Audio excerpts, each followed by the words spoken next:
তাহলে এর বিরুদ্ধে মানে ফৌজদারি কার্যবিধি 1898 সমস্যা ভিত্তিক প্রশ্নগুলো, যে প্রশ্নগুলো আসলে মূলত যে প্রশ্নগুলোতে কেস হয়, এই কেসগুলো কিভাবে হয় বা কি বিষয় থাকে সে বিষয়গুলো সমস্যা ভিত্তিক প্রশ্ন। এখানে একটা বলা আছে যে আব্দুলের বিরুদ্ধে 21/9/2018 খ্রিস্টাব্দের তারিখে খোদাবক্স নামক এক ব্যক্তিকে হত্যার অভিযোগ করা হয়েছে। প্রকৃতপক্ষে নিহত ব্যক্তির নাম হায়দার বক্স এবং হত্যার তারিখ 22/9/2018 খ্রিস্টাব্দে। আব্দুল কেবল একটি হত্যাকাণ্ডে অভিযুক্ত এবং আব্দুল সেটা হায়দার বক্সের হত্যা বলেই জানে। উক্তরূপ অভিযোগের ভিত্তিতে আব্দুলকে দণ্ডিত করা যুক্তিযুক্ত কি আলোচনা করুন। আবার বলি, মানে আব্দুল নামে এক ব্যক্তি 21/9/2018 তারিখে খোদাবক্স নামক এক ব্যক্তিকে হত্যা করার অভিযোগ করা হয়েছে। হত্যা করার অভিযোগ করা হয়েছে। প্রকৃতপক্ষে নিহত ব্যক্তির নাম হচ্ছে হায়দার বক্স এবং হত্যার তারিখ ছিল 22/9/2018 খ্রিস্টাব্দ। আব্দুল কেবল একটি হত্যাকাণ্ডে অভিযুক্ত এবং আব্দুল সেটা হায়দার বক্সের হত্যা বলেই জানে। উক্তরূপ অভিযোগের ভিত্তিতে আব্দুলকে দণ্ডিত করা যুক্তিযুক্ত, এটা হলো আলোচনার বিষয়। অর্থাৎ আব্দুল নামে এক ব্যক্তি 21/9/2018 তারিখে খোদাবক্স নামক এক ব্যক্তিকে হত্যা করার অভিযোগে অভিযুক্ত হয়। কিন্তু আসলে ঘটনাটা ঘটেছে, মানে আব্দুল হায়দার বক্স নামে এক ব্যক্তিকে হত্যা করেছে, সেটা তারিখ ছিল 22/9/2018। তো এখন এখানে কিন্তু তারিখটা এবং নামটা পরিবর্তন হয়ে গেছে। এই নাম এবং তারিখ পরিবর্তন হওয়ার কারণে আব্দুলকে অভিযুক্ত করা যাবে কিনা সেটা হলো মূল বিষয়। আমরা অনেক সময় মামলা দেখি যে পুলিশে অনেক সময় এজাহার দায়ের করতে আপনি তারিখ বলতেছেন 21 ও তারিখ লিখতেছে 22, এইরকম হয়। এইরকম সেটা এজাহার দায়েরের সময় হোক বা অভিযোগপত্র দায়ের করার সময় হোক, সেটা হয়। এটা এইরকম যদি ঘটনা ঘটে তাহলে আমরা কি করবো বা সেটার মূল বিষয়টা কি হবে সেটা বিষয়ে আজকে আলোচনার বিষয়। তাই আমরা দেখি যে ফৌজদারি কার্যবিধি 1898 যদি এই ধরনের ভুল হয়, তাহলে ফৌজদারি কার্যবিধি 1898 225 ধারায় বলা হয়েছে, অভিযোগে অপরাধের বর্ণনা বা অন্য কোনো তথ্য পরিবেশনের সময় কোনো ভুল হলে বা কোনো কিছু বাদ পড়লে তা যদি আসামির বিভ্রান্তি সৃষ্টি ও ন্যায় বিচার ব্যাহত না করে, তাহলে তা মামলার কোনো পর্যায়ে গুরুতর ভুল বলে গণ্য করা যাবে না। অর্থাৎ এই ধরনের ভুলের কারণে মামলা বিচারে কোনো ধরনের ব্যাঘাত সৃষ্টি করবে না। তাহলে আমরা দেখলাম যে আব্দুল নামে এক ব্যক্তি 21/9/2018 তারিখে খোদাবক্স নামে এক ব্যক্তিকে হত্যা করে। কিন্তু চার্জশিটে দেখা যায় বা অভিযোগপত্রে দেখা যায় যে 22/9/2018 তারিখে হায়দার বক্স নামে এক ব্যক্তি খুন হয়, সেই খুনটা আব্দুল নামে এক ব্যক্তি করে। এই ধরনের একটা চার্জশিটে বা অভিযোগপত্রে ভুল হয়েছে। তো এই সমস্ত ভুলের জন্য কিন্তু মামলার কোনো দিক বা অভিযুক্ত যদি কোনো ব্যক্তি কিন্তু পরিত্রাণ বা অব্যাহতি পাবে না। এটা বলা আছে ফৌজদারি কার্যবিধি 1898 225 ধারায়। তো 225 ধারায় ফৌজদারি কার্যবিধি 1898 225 ধারায় কি বলা আছে সেটা আরেকবার বলি। এখানে বলা আছে, অভিযোগে অপরাধের বর্ণনা বা অন্য কোনো তথ্য পরিবেশনের সময় কোনো ভুল হলে বা কোনো কিছু বাদ পড়লে তা যদি আসামি বিভ্রান্তি সৃষ্টি না করে বা ন্যায় বিচার ব্যাহত না করে, তাহলে তা মামলার কোনো পর্যায়ে গুরুতর ভুল বলে গণ্য করা যাবে না। তাহলে আমরা ক্লিয়ার হলাম যে চার্জশিটে যদি কোনো ভুল হয়, নাম হচ্ছে খোদাবক্স সে তুলছে হাদার বক্স, বা ঘটনা ঘটছে 20 তারিখে, সে তুলছে 22 তারিখে। তো এই ধরনের যদি কোনো ভুল হয়, সেটা যদি আসামি বা ন্যায় বিচার ব্যাহত সৃষ্টি না করে, তাহলে কিন্তু গুরুতর ভুল বলা যাবে না। এটা হলো মূল বিষয়। আর একটা সমস্যা ভিত্তিক প্রশ্ন বলি, সেটা হচ্ছে যে রমনা থানার পুলিশ রহিমের বিরুদ্ধে এই মর্মে অভিযোগ আনয়ন করে, রহিম 12/10/2020 তারিখে সকাল 10টায় প্রেস ক্লাবের সামনে দায়িত্বরত পুলিশের সরকারি কাজে বাধা প্রদান করেছেন। ম্যাজিস্ট্রেট অপরাধ আমলে নিয়ে রহিমের বিরুদ্ধে এই মর্মে অভিযোগ গঠন করেন যে রহিম 19/10/2020 খ্রিস্টাব্দে বা তারিখে সকাল 10টায় প্রেস ক্লাবের সামনে দায়িত্বরত পুলিশের সরকারি কাজে বাধা দিয়েছেন। তাই গঠিত অভিযোগটি সঠিক কি ব্যাখ্যা করুন। তাহলে এখানে আমরা দেখি যে রহিম নামে এক ব্যক্তি প্রেস ক্লাবের সামনে দায়িত্বরত পুলিশ অফিসারকে বাধা দিছে। তো এটার জন্য অভিযোগ গঠন করা, এই জন্য ম্যাজিস্ট্রেট অভিযোগ গঠন করেছে। এটা সঠিক কি না, এটা ফৌজদারি কার্যবিধি 1898 এর কোন ধারার সাথে এটা সম্পৃক্ত, বা কোন ধারা অনুযায়ী এই অভিযোগপত্রটা দেওয়া যাবে। তাই আমরা দেখি যে ফৌজদারি কার্যবিধি 1898 এর 223 ধারায় মোতাবেক গঠনটি সঠিক হয়নি। কারণ রহিমের বিরুদ্ধে অভিযোগ হলো রহিম 12/10/2020 তারিখে সকাল 10টায় প্রেস ক্লাবের সামনে দায়িত্বরত পুলিশের সরকারি কাজে বাধা প্রদান করেছেন। কিন্তু বাধা প্রদান কিভাবে করেছেন তা অভিযোগ গঠনের সময় উল্লেখ করা হয়নি। তাহলে আমরা এখন ম্যাজিস্ট্রেট একজন রহিমের বিরুদ্ধে অভিযোগ গঠন করছে। ম্যাজিস্ট্রেট বলছে যে রহিম নামে এক ব্যক্তি 12/10/2020 তারিখে সকাল 10টায় প্রেস ক্লাবের সামনে দায়িত্বরত পুলিশের সরকারি কাজে বাধা প্রদান করেছেন। তাহলে ম্যাজিস্ট্রেট অপরাধ আমলে নিয়ে রহিমের বিরুদ্ধে এই মর্মে অভিযোগ গঠন করে যে রহিম 12/10/2020 তারিখে সকাল 10টায় প্রেস ক্লাবের সামনে দায়িত্বরত পুলিশের সরকারি কাজে বাধা দিয়েছেন। তাহলে এই মেশিন আমরা নিয়ে যে অভিযোগটা গঠন করলো, এটা সত্য না মিথ্যা, সেক্ষেত্রে আমাদের ফৌজদারি কার্যবিধি 1898 এর 223 ধারায় বলা হয়েছে যে অভিযোগ গঠন সঠিক হয়নি। কারণটা কি? কারণ রহিমের বিরুদ্ধে অভিযোগ হলো রহিম 12/10/2020 তারিখে সকাল 10টায় প্রেস ক্লাবের সামনে দায়িত্বরত পুলিশের সরকারি কাজে বাধা প্রদান করেছেন। কিন্তু এখানে বাধা প্রদান কিভাবে করেছেন তা অভিযোগ গঠনের সময় উল্লেখ করা হয়নি। এছাড়াও ফৌজদারি কার্যবিধি 1898 এর 221 এর 4 উপধারা অনুসারে যে আইন বা আইনের ধারা অনুযায়ী অপরাধ করা হয়েছে বলে উল্লেখ করা হয়েছে, অভিযোগে তা উল্লেখ করতে হবে। তাহলে ফৌজদারি কার্যবিধি 1898 এর 221 এর 4 ধারা অনুসারে যে আইন এবং আইনের ধারা অনুযায়ী অপরাধ করা হয়েছে বলে উল্লেখ করা হয়েছে, অভিযোগে তা উল্লেখ করতে হবে। উপযুক্ত বিষয়গুলো যথাযথভাবে উল্লেখ না করায় ম্যাজিস্ট্রেট রহিমের বিরুদ্ধে গঠিত এই অভিযোগটি, ম্যাজিস্ট্রেট কর্তৃক রহিমের বিরুদ্ধে অভিযোগটি গঠন সঠিক হয়নি।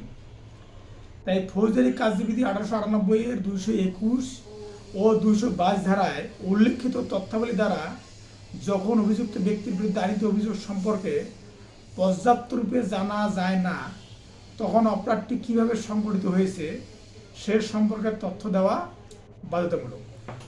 তার মানে যে কোনো ব্যক্তি যদি কোনো অভিযোগপত্র দাখিল করে, তাহলে ওখানে অপরাধের তথ্য বিবরণ এবং কোন ধারায় কী অপরাধ করেছে সমস্ত কিছু স্পষ্টভাবে উল্লেখ করতে হবে। যদি সমস্ত কিছু যদি স্পষ্টভাবে উল্লেখ না থাকে, তাহলে এই অভিযোগটি সঠিক হয়নি বলে আদালত সেটাকে বাতিল করতে পারে।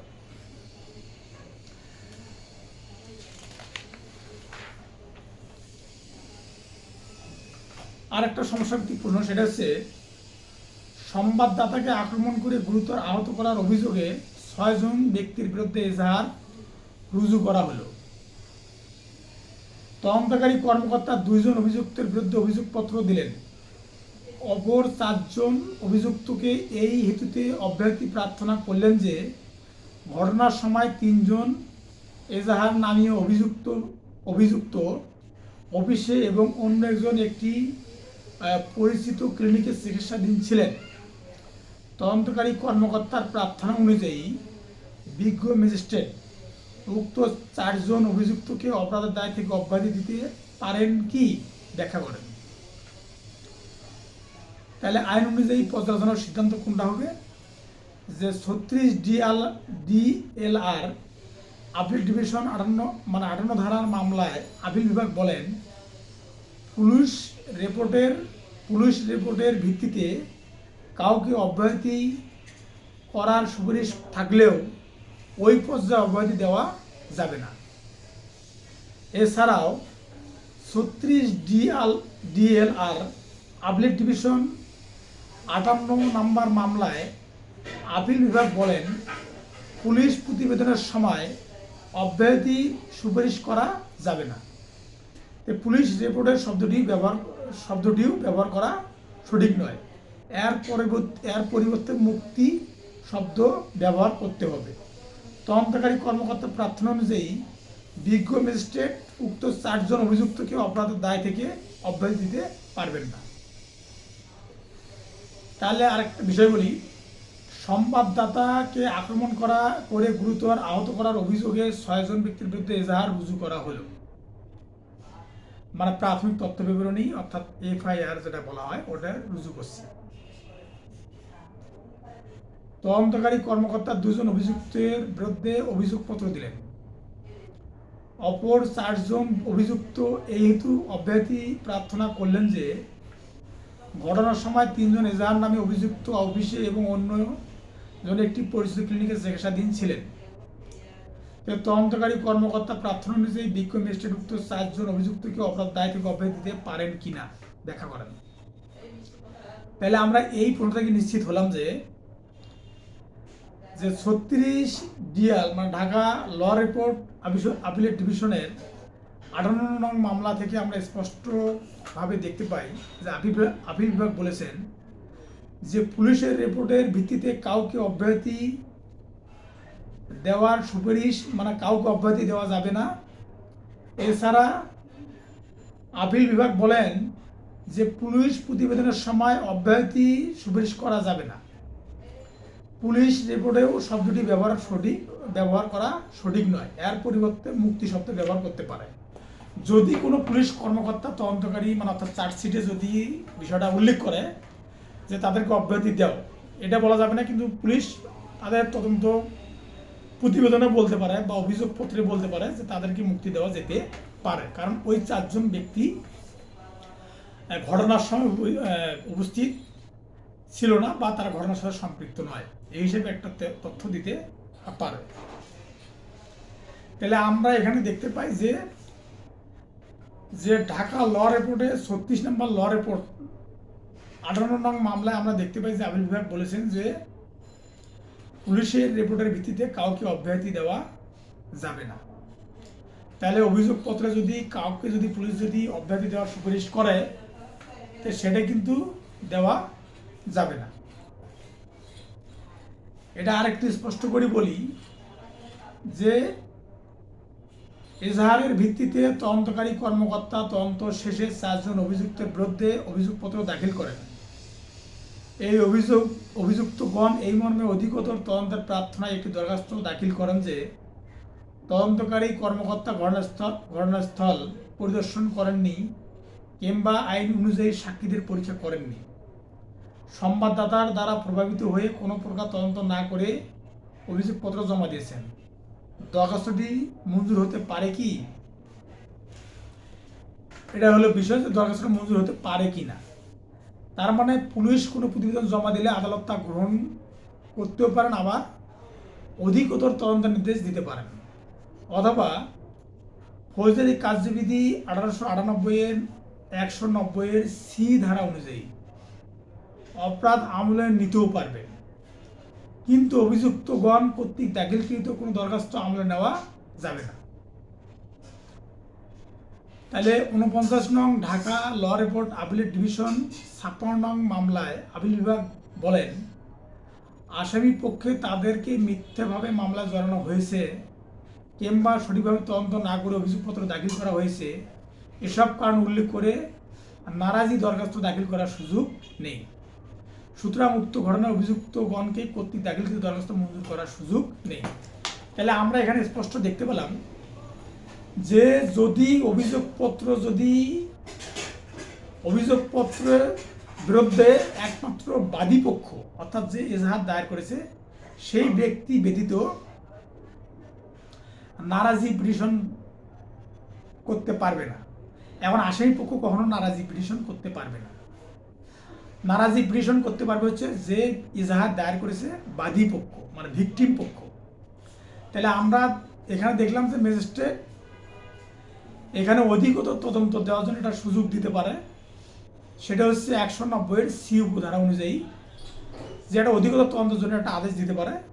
কিন্তু কোনো সময় আসামির কথা শুনে আসামি যে বলতেছে যে আমাদের বিরুদ্ধে যে অভিযোগপত্র দেওয়া হয়েছে সেটা সঠিক নয়, সেটা ঘটনাস্থলে পুলিশ যায়নি বা পরিদর্শন করে নাই, এই সমস্ত বলে একটা মানে সে অভিযোগপত্রকে অস্বীকার করতেছে বা সে নারাজি অভিযোগপত্রের বিরুদ্ধে নারাজি আসামি পক্ষ নারাজি পিটিশন দায়ের করতেছে। কিন্তু এই নারাজি পিটিশন আদালত কোনো সময় গ্রহণ করবে না, কেননা আসামি পক্ষ কোনো নারাজি পিটিশন দিতে পারে না।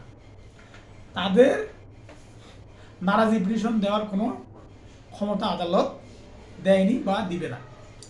একমাত্র নারাজি পিটিশন দিতে পারে বাদী পক্ষ, যে এজাহার দায়ের করে সেই পক্ষই একমাত্র নারাজি পিটিশন দিতে পারে। তাহলে আমরা এখানে লিখতে পারবো যে ফৌজদারি কার্যবিধি 190-এর সি ধারা অনুযায়ী বাদী পক্ষের অভিযোগপত্রের বিরুদ্ধে নারাজি পিটিশন দিতে পারেন এবং বাদী পক্ষের কথা অনুযায়ী অধিকতর তদন্তের জন্য 190-এর সি উপধারা অনুযায়ী মানে অধিকতর তদন্তের জন্য আদালত আদেশ দিতে পারেন। এইরকম সমস্যাভিত্তিক প্রশ্নগুলো আসবে।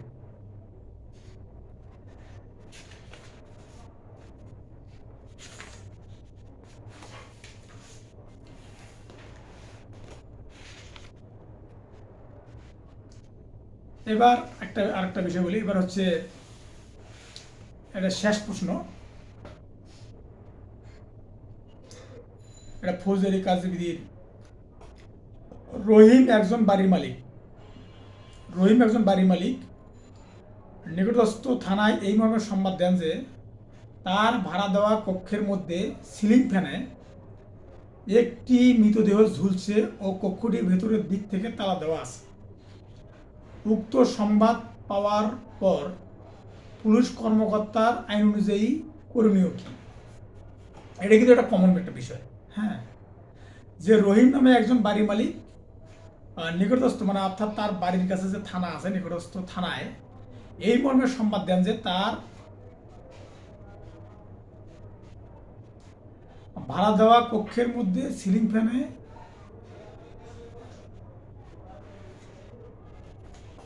একটি মৃতদেহ ঝুলছে ও কক্ষটির ভেতরের দিক থেকে তালা দেওয়া। উক্ত সংবাদ পাওয়ার পরে পুলিশ কর্মকর্তা আইন অনুযায়ী করণীয় কি?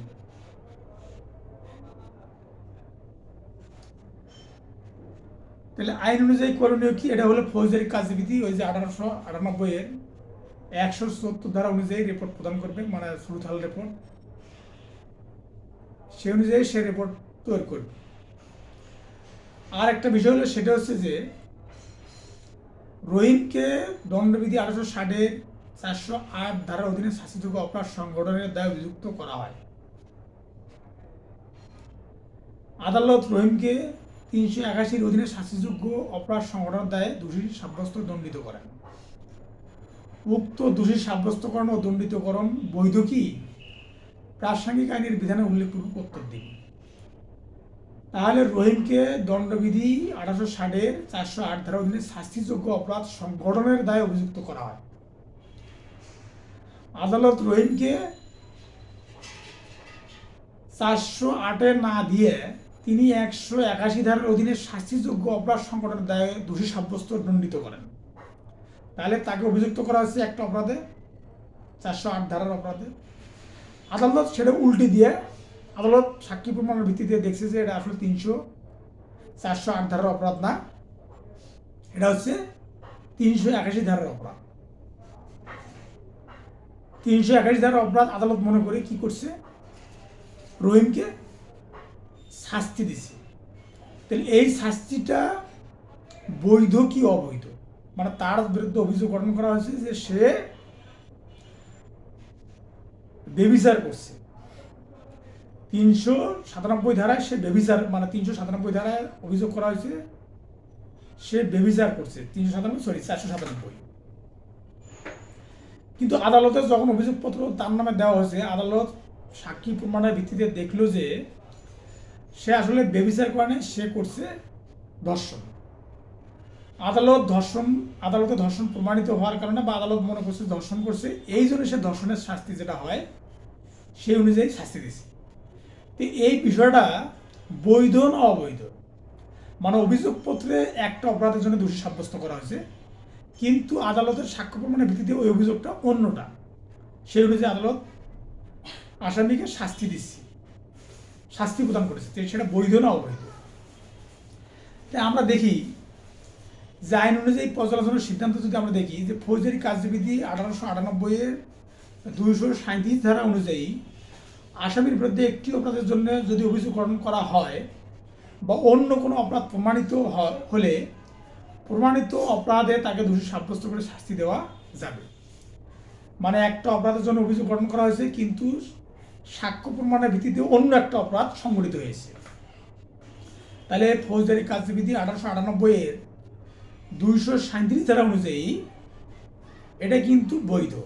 তার মানে এখানে 237 ধারা বলা হয়েছে আসামির বিরুদ্ধে একটা অপরাধের জন্য অভিযোগ গঠন করা হয়েছে, কিন্তু পরে দেখা গেল যে সাক্ষ্য প্রমাণের ভিত্তিতে দেখা গেল যে সে অন্য কোনো অপরাধ সংঘটিত করেছে, সেই অনুযায়ী আদালত শাস্তি প্রদান করেছে, তাহলে এটা কিন্তু বৈধ।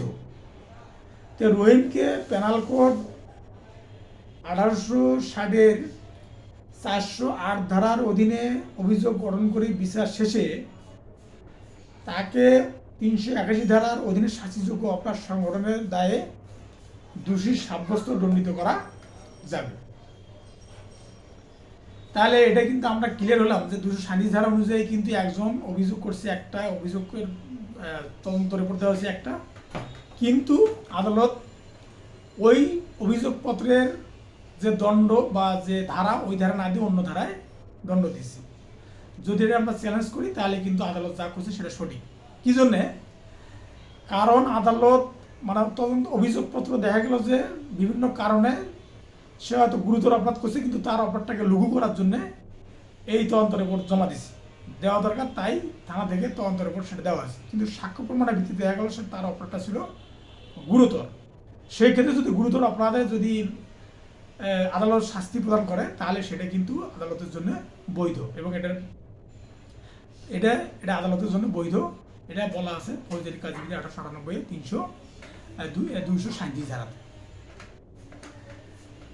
যাই হোক, এই ছিল আলোচনা। এবার আমরা দেখব যে দণ্ডবিধি 1860 কি ধরনের সমস্যা ভিত্তিক প্রশ্ন হতে পারে।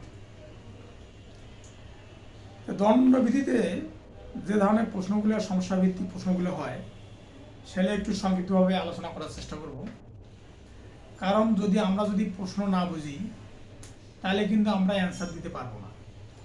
যাই হোক, দণ্ডবিধির একটা সমস্যাভিত্তিক প্রশ্নগুলি সেটা হলো যে জৈনক রশিদকে খুন করা হয়, তদন্তকালে প্রকাশ পায় যে হত্যার সংগঠনের জন্য 3 ভাই কলিম, রহিম ও সগীর ষড়যন্ত্র করিয়েছিল। গভীর রাতে কলিম রশিদের কুঁড়ে ঘরে প্রবেশ করে এবং 2 ভাই রহিম ও সগীর দরজায় পাহারায় থাকে।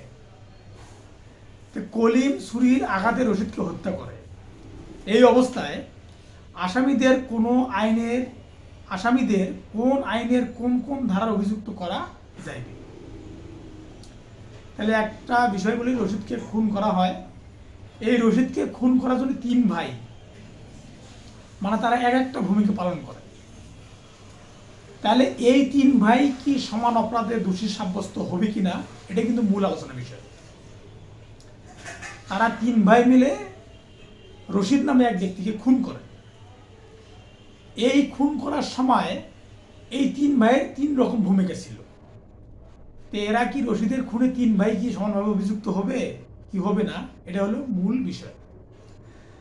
তো তিন ভাইয়ের মধ্যে কলিম কি করছে, গভীর রাতে কলিম রশিদের কুঁড়ে ঘরে প্রবেশ করে।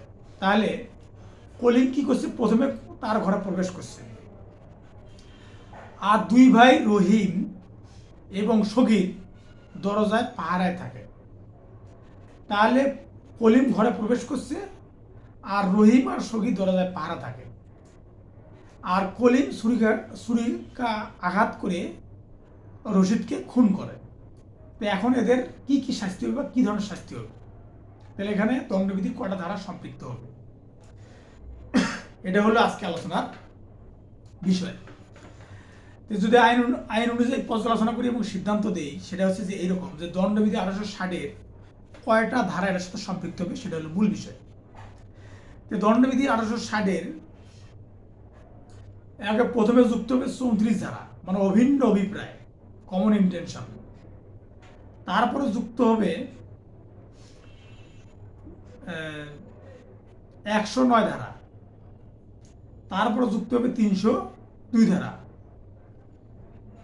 কলিম এককভাবে 447 ধারায় অভিযুক্ত করা যাবে। তার মানে তাদের তিন ভাইয়ের জন্য ধারা হচ্ছে কমন ইন্টেনশন, তারপরে 109 ধারা, 109 ধারা হচ্ছে যে প্ররোচনার মাধ্যমে, বা 107 ধারা আছে হচ্ছে প্ররোচনা মানে ষড়যন্ত্র করা, 109 ধারা হলো ষড়যন্ত্র করা, আর 302 ধারা হচ্ছে খুন। আর কলিম যেহেতু হাউস ট্রেসপাস মানে গৃহে প্রবেশ করছে, তো কলিমের জন্য একটা ধারা হলো, সেটা হলো 447 ধারা, মানে অনধিকার গৃহে প্রবেশ। এই ধারায় অভিযুক্ত করা যাবে। তাহলে নিচের ঘটনার আলোকে প্রত্যেকের দায় উল্লেখ করা হলো। তাহলে এখন যে বিষয়টা হলো, এই তিন ভাইকে কিভাবে অভিযুক্ত করা যাবে। 34 ধারার অধীনে দায় হচ্ছে, এখানে তিন ভাই প্রত্যেকেই একই উদ্দেশ্যে সাধন কার্যে সংগঠন করেন, অর্থাৎ 34 ধারার অধীনে এই তিন ভাইয়ের কিন্তু একই উদ্দেশ্য ছিল, মানে কমন ইন্টেনশন যেটা বলা সাধারণ অভিপ্রায় ছিল যে আমরা রশিদকে হত্যা করব। ঘটনায় দেখা যায় যে গভীর রাতে কলিম রশিদের কুঁড়ে ঘরে প্রবেশ করে এবং দুই ভাই রহিম ও সগীর দরজায় পাহারায় থাকে। কলিম ছুরি আঘাতে রশিদকে হত্যা করে। সুতরাং দেখা যাচ্ছে তিন ভাই হত্যা মিশনে অংশ নেয়, তাই তারা সকলের 34 ধারার অধীনে অভিযুক্ত হবে। 34 ধারায় বলা হয়েছে, যখন কতিপয় ব্যক্তি মিলে সকলের একই অভিপ্রায় বা একই উদ্দেশ্যে পূরণকল্পে কোনো অপরাধমূলক কার্য সম্পাদিত হয়, তখন অনুরূপ ব্যক্তিগণের প্রত্যেকে উক্ত কার্যের জন্য এরূপে দায়ী হবেন যে উক্ত কর্ম উক্ত ব্যক্তি কর্তৃক একাকীয় মানে এককভাবে সম্পাদিত হয়েছিল। অর্থাৎ 34 ধারা অনুযায়ী তিন ভাই এই হত্যার সাথে সম্পৃক্ত, অর্থাৎ তিন ভাই এটা দায় এড়াতে পারবে না। আর 109 ধারা অনুযায়ী যে ঘটনায় দেখা যায় হত্যার সংগঠনের জন্য তিন ভাই কলিম রহিম ও সগীর ষড়যন্ত্র করেছিল, মানে অপরাধজনক ষড়যন্ত্র। এই ধরনের ষড়যন্ত্র দণ্ডবিধি 1860-এর 120A ধারার অধীনে অপরাধমূলক ষড়যন্ত্র হিসেবে পরিগণিত হবে। তাই তারা সকলে 120-এর ধারার অধীনে দায়ী হবে, আর 302 ধারার অধীন দায়। ঘটনায় প্রকাশ পায় গভীর রাতে কলিম রশিদের কুঁড়ে ঘরে প্রবেশ করে এবং দুই ভাই রহিম ও সগীর দরজায় পাহারায় থাকে। তো কলিম ছুরির আঘাতে রশিদকে হত্যা করে, তাই তারা সকলেই 302 ধারার অধীনে খুনের জন্য দায়ী হবে। 447 ধারার অধীন দায়। ঘটনায় দেখা যায় গভীর রাতে কলিম রশিদের কুঁড়ের ঘরে প্রবেশ করে, এতে করে তিনি দণ্ডবিধি 1860-এর 446 ধারার অধীনে অপরাধ করেছে, যা 447 ধারার অধীনে শাস্তিযোগ্য, মানে অনধিকার গৃহে প্রবেশ। তাহলে অনধিকার গৃহে প্রবেশটা একমাত্র করছে হচ্ছে কলিম। এই জন্য এই কলিমের আর একটা শাস্তির ধারা 446 ধারা অপরাধ করছে, আর এটা শাস্তি 447 ধারায়। তাহলে একটা অতিরিক্ত অপরাধ সংগঠিত হয়েছে। আর 3 ভাইয়ের জন্য সম্পৃক্ত হয়েছে 34 ধারা, 109 ধারা এবং 302 ধারা। তো এইভাবে এই দণ্ডবিধির সমস্যাভিত্তিক প্রশ্ন আসবে। আরেকটা বিষয়ের সমস্যাভিত্তিক প্রশ্ন বলি, যে এক খণ্ড জমি হইতে কামালকে বেদখল করার জন্য আনসার আলী অন্য 6 জনকে সঙ্গে লইয়া বিভিন্ন অস্ত্রে সজ্জিত হইয়া তার উপর হামলা করে। তাদের মধ্যে একজন ফলা দিয়ে কামালের বুকে আঘাত করে। কিভাবে আপনি কামাল ও তার সহযোগীদের বিরুদ্ধে অভিযোগ গঠন করবে? তাহলে আইন অনুযায়ী পর্যালোচনা সিদ্ধান্ত হবে যে আলোচ্য ঘটনার দণ্ডবিধি 326 149 ধারা প্রযোজ্য হবে। এখানে আনসার আলী অন্য 6 জনকে নিয়ে বিভিন্ন অস্ত্রে সজ্জিত হয়ে কামালকে তার জমি থেকে বেদখল করতে যায়। এখানে 141 ধারায় বর্ণিত সাধারণ উদ্দেশ্য উপাদান রয়েছে।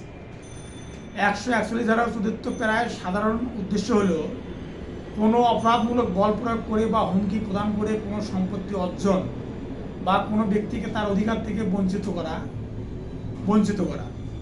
এখানে আনসার আলী তার সাথে 6 জন লোক নিয়ে অপরাধমূলক বল প্রয়োগের মাধ্যমে কামালের জমি থেকে বেদখল করতে যায়, যা 141 ধারায় বর্ণিত বেআইনি সমাবেশ হিসেবে গণ্য হবে। কারণ এখানে 5 বা তার অধিক সদস্য কোনো নির্দিষ্ট স্থানে সাধারণ উদ্দেশ্য বাস্তবায়নে অপরাধ সংগঠন করে। তাই উপযুক্ত আলোচনা হতে বলা যায় এখানে আনসার আলী ও তার 6 জন সঙ্গী মিলে 141 ধারার অধীনে বেআইনি সমাবেশ করেছে। অন্যদিকে 149 ধারা অনুযায়ী সাধারণ উদ্দেশ্য বাস্তবায়নে অনুষ্ঠিত অপরাধের জন্য বেআইনি সমাবেশের প্রত্যেক সদস্য অপরাধী বলে গণ্য হবে। আলোচ্য অংশে আনসার আলী ও 6 জন ব্যক্তি মিলে কামালকে বেদখল করার জন্য আক্রমণ করে। আক্রমণের সময় দলের একজন কামালের বুকে ফালা দ্বারা আক্রমণ করে। দলের মধ্যে কে এই অপরাধ করেছে তা সুনির্দিষ্ট না। এরপরেও 149 ধারার অধীনে আক্রমণকারী দলের সবাই এই অপরাধের জন্য দায়ী হবে, মানে সাধারণ উদ্দেশ্য। এখানে আক্রমণকারী দলের সবাই বিভিন্ন অস্ত্রে সজ্জিত হয়েছিল, ফলে এ থেকে তাদের সবার সাধারণ উদ্দেশ্য সুস্পষ্ট। তাই তারা সবাই আঘাত করার উদ্দেশ্যে আক্রমণ করে, ফলে একজন আঘাত করলে দলের প্রত্যেকে তার জন্য দায়ী হবে। অন্যদিকে কামালের বুকে ফালা দ্বারা আঘাত দণ্ডবিধি 326 ধারার অধীনে অপরাধ। 326 ধারার স্বেচ্ছাকৃতভাবে মারাত্মক অস্ত্র দ্বারা গুরুতর আঘাত সংক্রান্ত অপরাধের কথা বলা হয়েছে। অতএব আনসার সহ তার দলের সবাই 326 149 ধারায় অভিযুক্ত হবে। এটা হচ্ছে মূল বিষয়। তাহলে 326 এবং 149 ধারায় তাদেরকে অভিযুক্ত করা যাবে। 326 ধারা হচ্ছে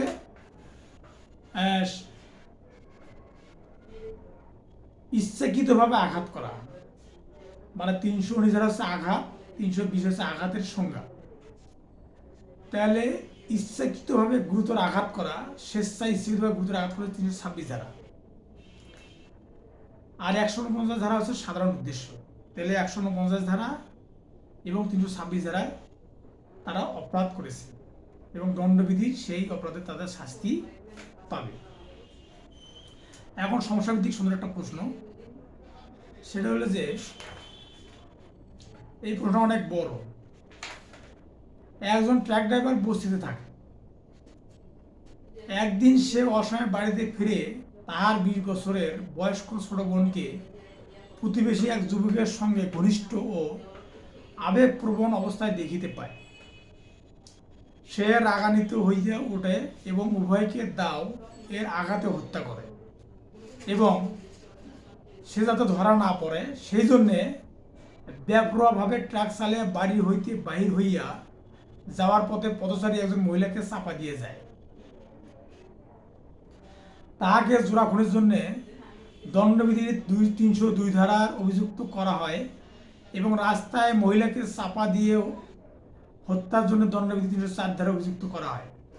ট্রাক ড্রাইভার তার আত্মপক্ষ সমর্থনের জন্য আপনার নিকটে আসে। আসামির সমর্থনে আপনার যুক্তি হইবে কারণ ও হেতু সহ বর্ণনা করুন। তাহলে বিচার্য বিষয় হচ্ছে আসামির সমর্থনে আমার যুক্তি ও কারণ বর্ণনা করতে হবে। এটা কী হবে? আইন অনুযায়ী পর্যালোচনার সিদ্ধান্ত কী হবে? যে ঘটনায় দেখা যায় একজন ট্রাক ড্রাইভার বস্তিতে থাকে, একদিন সে অসময়ে বাড়িতে ফিরে, মানে অসময়ে আসে বাড়িতে এসে দেখে যে তার 20 বছরের ছোট বোন প্রতিবেশী এক যুবকের সঙ্গে ঘনিষ্ঠ আবেগপ্রবণ অবস্থায় দেখতে পায়। তিনি নিজের উপর নিয়ন্ত্রণ হারিয়ে বোন ও প্রতিবেশীকে হত্যা করেন। এতে তিনি 302 ধারায় 1 নং ব্যতিক্রমের অধীনে খুনে রাগান্বিত হয়ে ওঠে এবং উভয়কে হত্যা করেন। এখানে দেখা যায় ড্রাইভার আকস্মিক উত্তেজনাবশত দায় থেকে রেহাই পাবেন। তাহলে এখানে 302 ধারা প্রয়োগ করা যাবে না। এখানে 302 ধারা যে 1 নং ব্যতিক্রম মধ্যে এটা পড়বে। তাকে 302 ধারার অধীনে খুনের দায় অভিযুক্ত করা যাবে না, কারণ ব্যতিক্রম বলা হয়েছে অপরাধকারী মারাত্মক ও আকস্মিক উত্তেজনার ফলে আত্মসংযম শক্তি রহিত অবস্থায় উত্তেজনা দানকারী অথবা ভুলক্রমে বা দুর্ঘটনাক্রমে কোনো ব্যক্তির মৃত্যু ঘটালে দণ্ডনীয় হত্যা খুন বলে পরিগণিত হবে না। সুতরাং তাকে 302 ধারার অধীনে দায়ী করা যাবে না। তো এইরকম দণ্ডবিধির সমস্যাভিত্তিক প্রশ্ন আসবে, যেগুলো আমাদেরকে সুন্দর মতো বুঝে আমাদেরকে উত্তর দিতে হবে।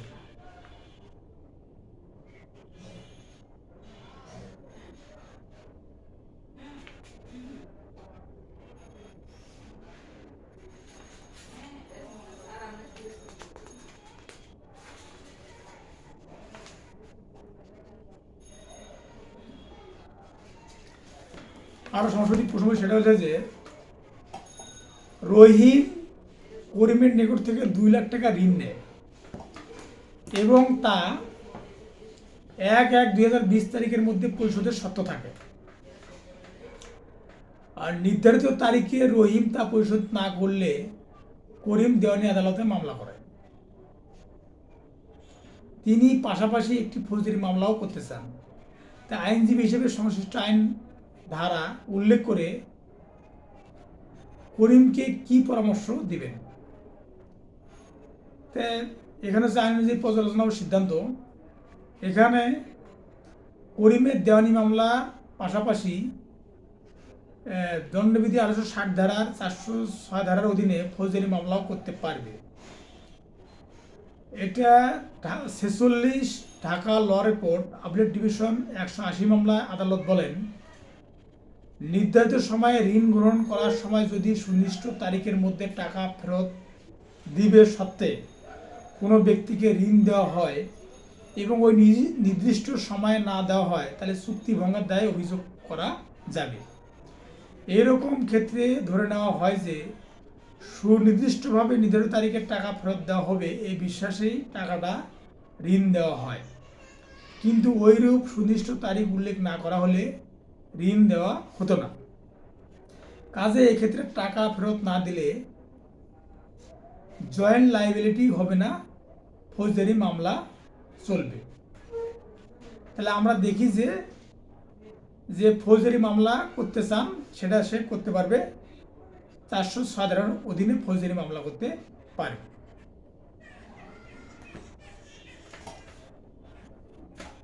আর একটা প্রশ্ন বলি, সেটা হচ্ছে যে এটা খুব গুরুত্বপূর্ণ। রহিম মৃত্যু হবে, মানে করিম মৃত্যু হবে জেনেও রহিমের মৃত্যু ঘটানোর উদ্দেশ্যে গুলি ছোড়েন, মানে করিম মৃত্যু হবে জেনেও করিমের মৃত্যু ঘটানোর উদ্দেশ্যে গুলি ছোড়েন। আচ্ছা একটু সহজ করে বলি, সেটা হচ্ছে যে আব্দুলের মৃত্যু হবে জেনেও রহমত এর মৃত্যু ঘটানোর উদ্দেশ্যে গুলি ছোড়েন, কিন্তু ওই গুলিতে রহমত না মরে বরকত মারা যায়।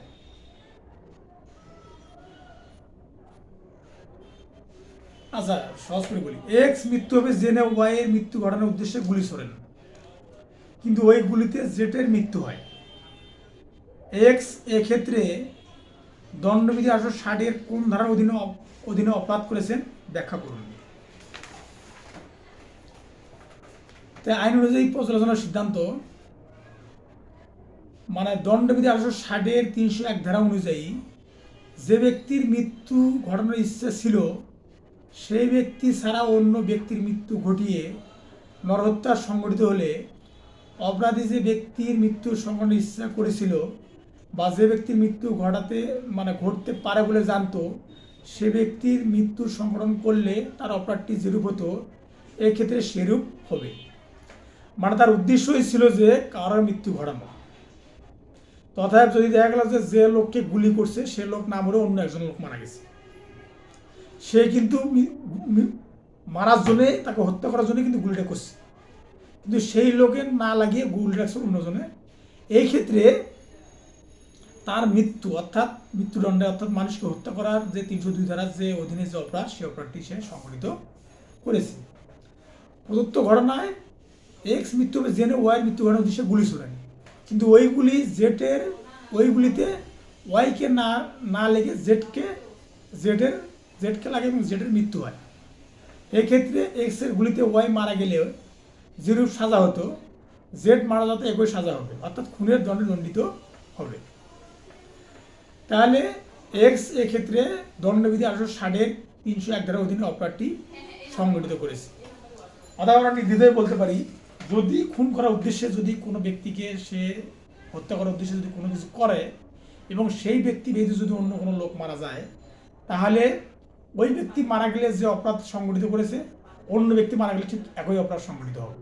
তাহলে আমরা এটা 301 ধারা অনুযায়ী তাকে খুনের দায়ে অভিযুক্ত করতে পারি এবং সেটা 302 ধারা অনুযায়ী তার খুনের শাস্তি হবে।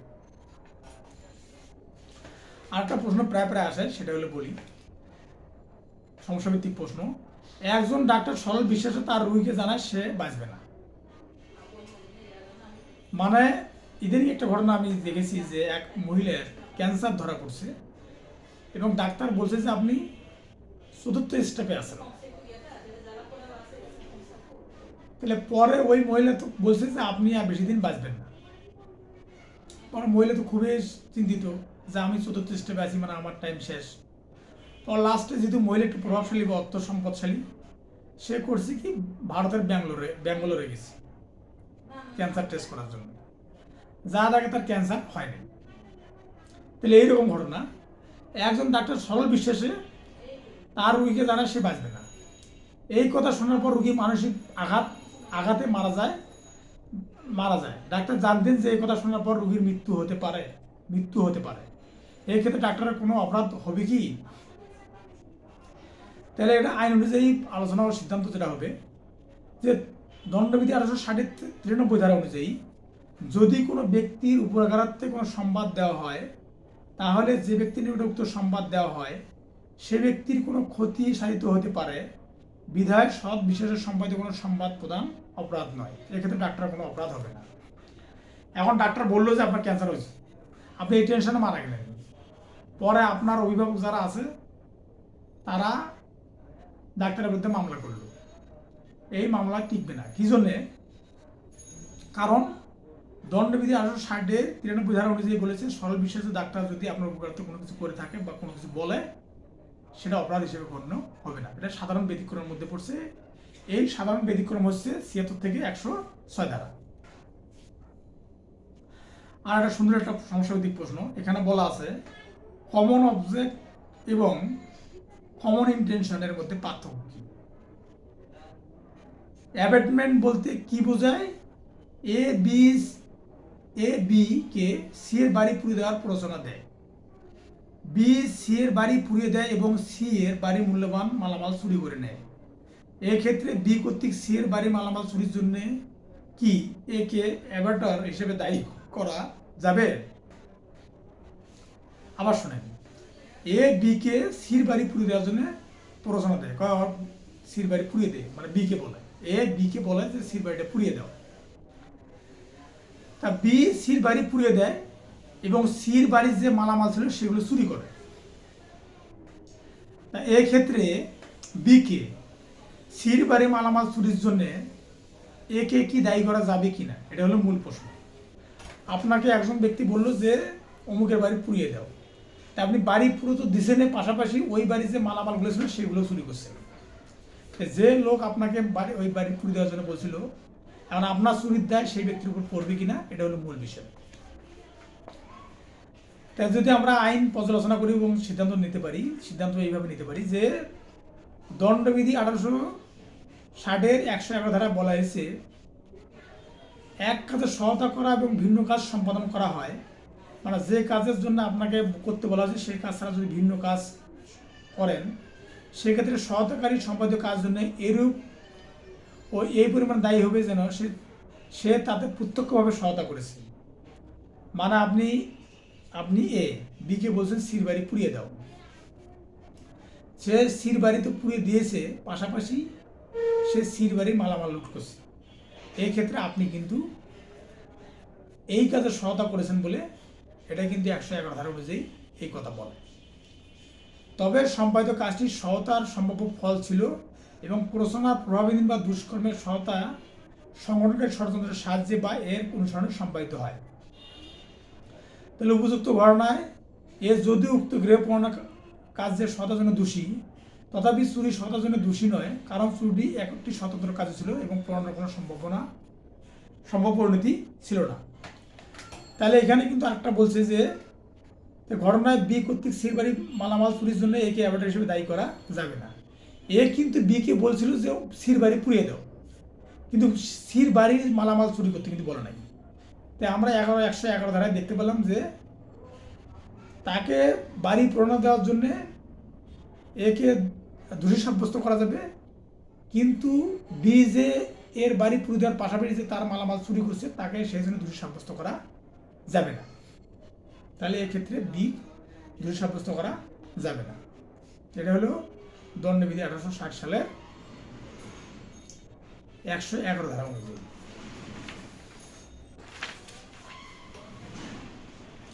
এই সবগুলো প্রশ্ন একই এবং সবগুলো প্রশ্ন মোটামুটি যদি আপনি একটা প্রশ্ন যদি বুঝতে পারেন তাহলে মোটামুটি এই প্রশ্নগুলো পরীক্ষার মধ্যে আসবে। আর একটা প্রশ্ন বলি, আর সমস্যাভিত্তিক প্রশ্ন, সেটা হলো যে রাস্তায় একটি দামি মোবাইল সেট পেল। এটা কমন প্রশ্ন। জানতো না যে কে ওই মোবাইল সেটের মালিক। মোবাইল সেটের প্রকৃত মালিককে খুঁজে বের করার চেষ্টা না করে উক্ত মোবাইল সেটটি বিক্রি করে দিল। কোনো অপরাধে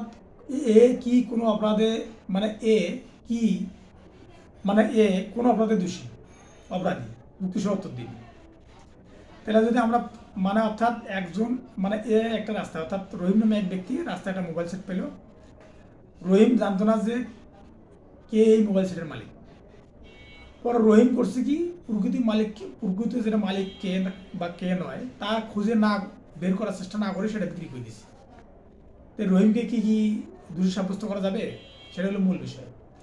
তো যদি আমরা আলোচনা করি তাহলে দেখা যাচ্ছে যে দণ্ডবিধি 1860-এর 403 ধারায় বলা হয়েছে, কোনো লোক যদি অসাধুভাবে কোনো অস্থাবর সম্পত্তি আত্মসাৎ করে বা তার নিজস্ব ব্যবহারে পরিণতি করে, তাহলে সে লোক যে কোনো বর্ণনার কারণটা যার মেয়াদ 2 বছর পর্যন্ত হতে পারে বা জরিমানা দণ্ড বা উভয় প্রকার দণ্ডিত হবে।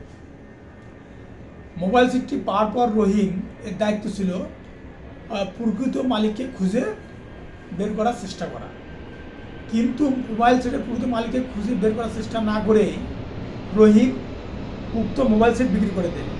তাই সে অপরাধমূলক সম্পত্তি আত্মসাৎ করেছে বলে 403 ধারা অনুযায়ী তাকে দোষী সাব্যস্ত করা বা অভিযুক্ত করা যাবে। তো এইরকম অনেক ধরনের প্রশ্ন সমস্যাভিত্তিক প্রশ্ন আসবে, যেগুলো পড়লে আপনাদের মজা লাগবে এবং আপনি ইজিলি সহজে উত্তর দিতে পারবেন। ধন্যবাদ সকলকে, সবাই ভালো থাকবেন এবং আগামীতে এই সমস্যাভিত্তিক প্রশ্নগুলো থাকবে 10 অ্যান্সার এবং বর্ণনামূলক প্রশ্ন থাকবে 5 অ্যান্সার। তাই 10 অ্যান্সার গুরুত্ব দিতে হবে এবং আপনাকে লিখিত পরীক্ষা পাস করার জন্য 100% এই 10 নাম্বার যে প্রশ্নটা আছে এই প্রশ্নটাকে বেশি গুরুত্ব দিতে হবে এবং বেশি করে পড়তে হবে। সকলে ভালো থাকবেন। আমি চেষ্টা করব সমস্যাভিত্তিক প্রশ্ন কতটুকু সমাধান করা যায় এবং কীভাবে উত্তর দেওয়া যায় সেই বিষয়গুলো আলোচনা করার। সবাই দোয়া করবেন। ধন্যবাদ সকলকে।